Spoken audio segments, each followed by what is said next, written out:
సంచలనాల దర్శకుడు రామ్ గోపాల్ వర్మకు వివాదాలు కొత్తేం కాదు. ఆయన నిత్యం వాటి వెంటే తిరుగుతూ ఉంటారు. ఒకవేళ ఏం లేకపోయినా ఆయనే ఏదో ఒక వివాదాన్ని సృష్టించుకుని వార్తల్లో నిలుస్తుంటారు. తాజాగా ఆయన దర్శకత్వం వహించిన లక్ష్మీస్ ఎన్టీఆర్ ఎంతటి హాట్ టాపిక్ గా మారిందో అందరికీ తెలిసిందే. అయితే వివాదాస్పద లక్ష్మీస్ ఎన్టీఆర్ చిత్రం తెలంగాణ మరియు ఇతర ప్రాంతాల్లో విడుదలవ్వగా ఏపీలో మాత్రం విడుదలకు నోచుకోలేదు. తెలుగుదేశం పార్టీకి వ్యతిరేకంగా సీఎం చంద్రబాబు నాయుడు విలన్ గా చూపించే విధంగా లక్ష్మీస్ ఎన్టీఆర్ చిత్రం ఉందంటూ ఏపీ హైకోర్టులో పిటిషన్ వేసిన నేపథ్యంలో ఎన్నికల సమయంలో ఇలాంటి సినిమాలు విడుదలవ్వడం సమంజసం కాదంటూ హైకోర్టు స్టే విధించిన విషయం తెలిసిందే.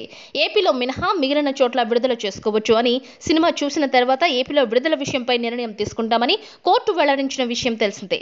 ముందుగా కోర్టు చెప్పిన ప్రకారం నేడు న్యాయమూర్తులు లక్ష్మీస్ ఎన్టీఆర్ చూడాల్సి ఉంది. కానీ సినిమాను చూసేందుకు నిరాకరించారు.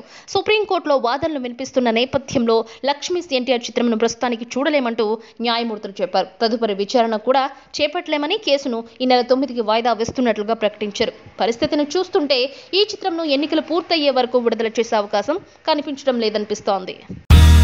మా వీడియోస్ కనుక మీకు నచ్చినట్లయితే like, share and don't forget to subscribe.